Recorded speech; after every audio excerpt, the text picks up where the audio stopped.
सर्वप्रथम मैं वेद माता गायत्री के श्री चरणों में शीश नवाकर सादर प्रणाम करते हुए मंच पर विराजमान नए भारत की संकल्पना को धरातल पर उतारने वाले राष्ट्रवाद और सनातन संस्कृति के परम रक्षक देश के यशस्वी गृह एवं सहकारिता मंत्री आदरणीय श्री अमित भाई शाह जी का आज इस कार्यक्रम में आप सबकी तरफ से अपनी तरफ से बहुत स्वागत करता हूं, अभिनंदन करता हूं। मंच पर विराजमान हिमाचल प्रदेश के माननीय राज्यपाल श्री शिव प्रताप शुक्ल जी, भारतीय जनता पार्टी के प्रदेश के अध्यक्ष और राज्यसभा के सांसद आदरणीय महेंद्र भट्ट जी, उत्तर प्रदेश सरकार के परिवहन मंत्री और मेरे मित्र श्री दयाशंकर सिंह जी, और अभी जिनका हम सब लोगों ने यहाँ पर उद्बोधन सुना, जिन्होंने ये बहुत शानदार आयोजन विश्व के 80 से भी अधिक देशों के प्रतिनिधियों को ये सम्मेलन यहाँ पर आयोजित किया। ऐसे दल नायक जन्म शताब्दी समारोह अखिल विश्व गायत्री परिवार डॉक्टर चिन्मय पांडे जी और हरिद्वार के माननीय विधायक आदरणीय मदन कौशिक जी, और इस पावन अखंड ज्योति सम्मेलन में उपस्थित परम पूजनीय सभी संतगण, देश विदेश से पधारे गायत्री परिवार के समस्त साधकों तथा आप सभी महानुभावों को मैं देवभूमि उत्तराखंड पधारने पर मां गंगा के इस पावन स्थान पर आने के लिए मैं आप सभी का हृदय से स्वागत करता हूं, आप सबका अभिनंदन करता हूं। आज का अवसर अत्यंत ऐतिहासिक है, क्योंकि आज जहां एक ओर अखंड ज्योति के दिव्य प्राकट्य का शताब्दी वर्ष मनाया जा रहा है, वहीं पूज्य गुरुदेव द्वारा प्रारंभ की गई महान आध्यात्मिक साधना के 100 वर्ष पूरे हो रहे हैं। साथ ही स्नेहमयी माताजी भगवती देवी शर्मा जी की जन्म शताब्दी वर्ष भी है। मैं इस पावन अवसर पर प्रातः स्मरणीय माताजी भगवती देवी शर्मा जी को श्रद्धापूर्वक नमन करता हूं। साथ ही मैं मां गायत्री के सिद्ध साचक, विचार क्रांति के अग्रदूत, इस अभियान के सूत्रधार पूज्य पंडित श्री राम आचार्य शर्मा जी को भी नमन करता हूं, जिनके संकल्प साधना और तपश्चर्या में संपूर्ण विश्व को सनातन संस्कृति के शाश्वत मूल्यों से पुनः परिचित कराने का महान कार्य किया, जिसका परिणाम है कि गायत्री परिवार बीते 100 वर्षों से सनातन संस्कृति और भारतीय दर्शन के प्रचार प्रसार में पथ प्रदर्शक बनकर अग्रणी भूमिका निभा रहा है। भाइयों बहनों, ये हम सभी का अत्यंत सौभाग्य है कि इस युगांतकारी अवसर पर हमें संकल्प, समर्पण और कर्तव्य प्राणता के जीवंत प्रतीक देश के यशस्वी गृह एवं सहकारिता मंत्री आदरणीय अमित भाई शाह जी का पावन सानिध्य एवं मार्गदर्शन प्राप्त हो रहा है। भाइयों बहनों, जिस प्रकार पूज्य गुरुदेव श्री राम आचार्य शर्मा जी की प्रेरणा से आज गायत्री परिवार के 15 करोड़ से अधिक साधकों संपूर्ण विश्व में ज्ञान, आराधना, साधना और सेवा के माध्यम से समाज में आध्यात्मिक चेतना का प्रसार कर रहे हैं, उसी प्रकार आज आदरणीय श्री अमित भाई शाह जी ने आदरणीय प्रधानमंत्री श्री नरेंद्र मोदी जी के नेतृत्व मार्गदर्शन में अपनी अद्वितीय संगठन कौशल, दूरदर्शिता और अडिग संकल्प के बल पर भारतीय जनता पार्टी को विश्व की सबसे बड़ी राजनीतिक पार्टी बनाने में अद्वितीय भूमिका निभाई है।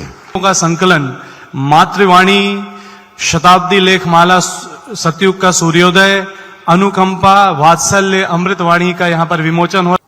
आज मैं देवभूमि उत्तराखंड में आया हूं। देवभूमि में पैर रखते ही हजारों साल की तपस्या की ऊर्जा का अनुभव होता है। और देवभूमि में भी मैं हरिद्वार में आया हूं।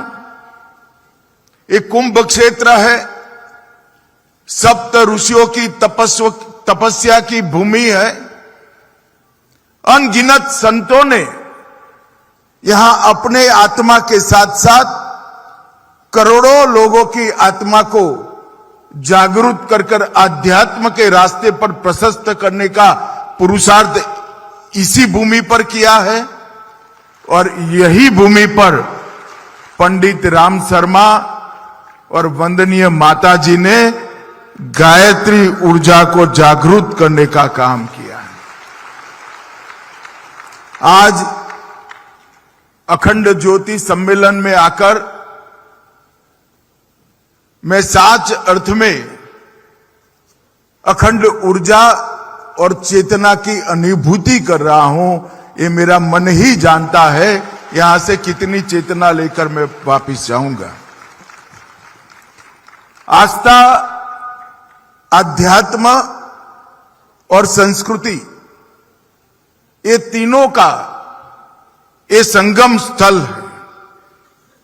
और पूजनीय पंडित जी ने, श्री राम शर्मा जी ने आस्था, अध्यात्म और संस्कृति, ये तीनों को पुनर्जीवित करने के लिए व्यक्ति निर्माण का रास्ता चुना।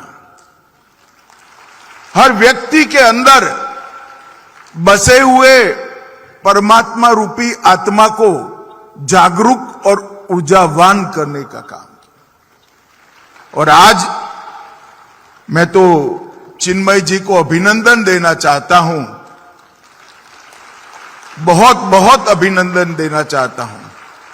चारों सम्मेलनों का थीम उनका बड़ा प्रशंसनीय है, परंतु आज उन्होंने राष्ट्र निर्माण का संकल्प का जो काम लिया है वो सच अर्थ में बहुत प्रशंसनीय है। मित्रों, जो लोग सनातन धर्म को जानते हैं, भारतीय संस्कृति को जानते हैं, भारत के इतिहास को जानते हैं, वो सभी को सिर्फ मान्यता नहीं, दृढ़ विश्वास है कि विश्व भर की समस्याओं का समाधान अगर कहीं एक जगह है तो भारतीय परंपरा में विश्व भर की समस्याओं का समाधान। तो आध्यात्मिक रूप से भारत का पुनर्निर्माण वो सिर्फ भारत के लिए नहीं, समग्र विश्व के लिए कल्याणकारी होने वाला है। और कई सारे आर्ष दृष्टाओं ने, स्वामी विवेकानंद जी हो, महर्षि अरविंद हो या पूजनीय पंडित राम शर्मा जी हो, ये सब ने अपनी ओजस्वी वाणी में विश्वास व्यक्त किया है कि जब भारत अपने पूर्ण तेज के साथ जागरूक होगा, समग्र विश्व को, समग्र ब्रह्मांड को तेजोमय बनाएगा। और मुझे विश्वास है ऐसी मनुष्यों की, ऐसे आर्ष दृष्टाओं की वाणी कभी विफल नहीं जाती है।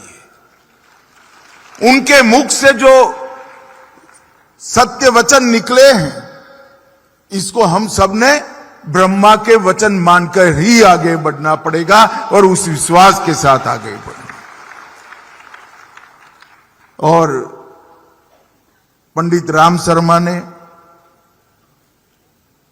भक्ति को मंदिर के गर्भगृह से निकालकर लोगों के मुंह तक, जिह्वा तक, आत्मा तक पहुंचाने का काम किया गायत्री मंत्र के माध्यम से।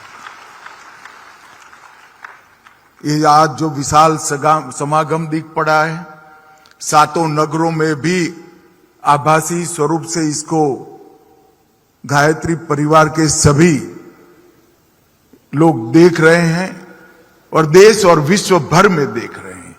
इतना बड़ा भक्तों का समूह एक जीवन में सृजित करना, इससे बड़ा कोई काम नहीं हो। युग दृष्टा पंडित श्री राम शर्मा आचार्य और वंदनीय माता भगवती देवी, ये दोनों ने अनेक जीवनों का काम, अनेक युगों का काम अपनी एक ही नश्वर देह के समय में कर कर दिखाया है।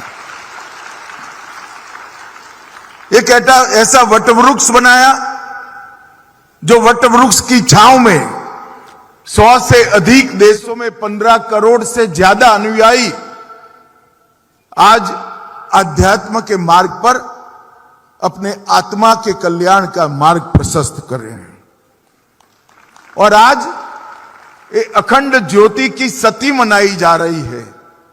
आप कल्पना करिए 1925-26 से लेकर 2026 तक एक ही मार्ग पर, एक ही ध्येय के साथ, एक ही लक्ष्य के साथ न केवल एक व्यक्ति, न केवल एक विचार, करोड़ों लोगों को साथ में लेकर आगे बढ़ना, कितनी ऊर्जा होगी पंडित जी के जीवन में, उनके विचार में, उनके कर्मों में, कि उनके जाने के इतने वर्षों बाद भी अखंड ज्योति न केवल जलती रही, करोड़ों लोगों के दिल में आत्मा के दीपक के रूप में वो अखंड ज्योति ने स्थान ले लिया। ये 1925-26 का साल ये 7वें राष्ट्रीय पुनः जागरण का साल रहा। उसी वर्ष राष्ट्रीय स्वयंसेवक की संघ की स्थापना हुई और संघ भी आज जन्मशती मना रहा है। उसी वक्त भाई जी ने गीता प्रेस गोरखपुर की स्थापना की, वो भी आज जन्मशती मना रहा है। और अखंड ज्योति जो प्रज्वलित हुई और वंदनीय माता जी का भी जन्मशती का वर्ष है। एक प्रकार से ये सभी काम एक ही वर्ष में शुरू होने का मतलब है कि वो वर्ष को ईश्वर ने ही भारत के पुनः जागरण के लिए निर्मित किया होगा।